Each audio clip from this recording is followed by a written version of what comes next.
So here's my next project. 95 Chevy 4-door flatbed dually with a big block. It's got a TBI fuel system, and when I bought it, it didn't run, so I worked through it, found that a lot of the sensors were bad, changed all the sensors, checked my grounds, got a lean burn situation, and I believe it's got probably a bad cam lobe. So I decided to take the motor out and put in this one. Here's a 70s big block. It's been rebuilt. It came out of a motorhome. It's got 5,000 miles on it, apparently. You can see it's been painted and worked through at one time.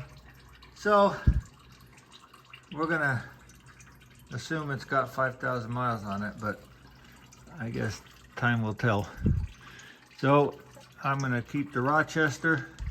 I like Rochester carbs. I'm gonna put the TPS on it to see if I can make a bracket for the TPS, because the computer in this truck needs a throttle position sensor to operate the transmission, to shift it. It's got that electronic transmission in it. So here we go. Out it comes. Well, the old one's out.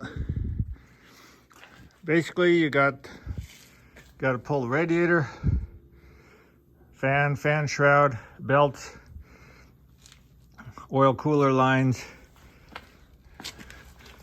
You've got a long bolt in here for the motor mount. This will get changed over later. All your ignition, all your wires come off, distributor cap. You've got 1, 2, 3, 4, 5, 6 bolts on your transmission bell housing that holds that on. You've got, depending on the flywheel, this one has 1, 2, 3, 4, 5, 6 flywheel bolts. This engine happens to be all metric. This engine isn't, but it looks like, from what I can see, the flywheels are exactly the same. I'm gonna have to do some measuring. It looks like the distance here is okay, and that's basically the difference between some of the transmissions. So as long as your flywheel is the same diameter and the same distance from the block, which it looks like it's about 1/2 inch, and this one looks like, yeah, 1/2 inch, same. Okay, so we're good. I'm gonna have to change over the manifolds, it looks like, so they'll point in the right direction. But anyway, that's it. And then you support the transmission with a tranny jack down there and keep the transmission up where it belongs. And then you also got a couple of transmission lines that hook on all the Chevys. They're the transmission lines that hook on here. You got to disconnect those. And of course, battery cables and all the cables. I'm not going to go through all that because there's a million videos on how to disconnect stuff. So anyway, this is what we got. There's the torque converter, your transmission, all your exhaust gets loosened up, taken down. And here's your motor mounts. Yeah, I'm probably gonna need new ones. They're a little loose there. So I'm gonna run and get some motor mounts, because I can't put it in without the motor mounts. Some gaskets for my exhaust, and the gaskets for this, there's 2 big O-rings, and we're gonna slap this baby back together again.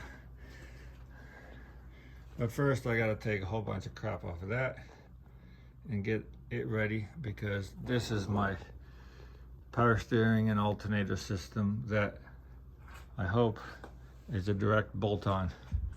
So we'll see. We'll take this one apart, put this one on the side over here someplace so I can compare a lot of things. I'm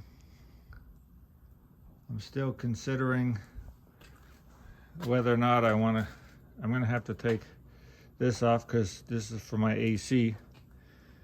But as long as the water pump distance is the same and the lower, this harmonic balancer and pulley is the same, well, the pulleys are different from motor to motor, but as long as the harmonic balancer is the same distance from the engine, everything should bolt up, because a block is a block. So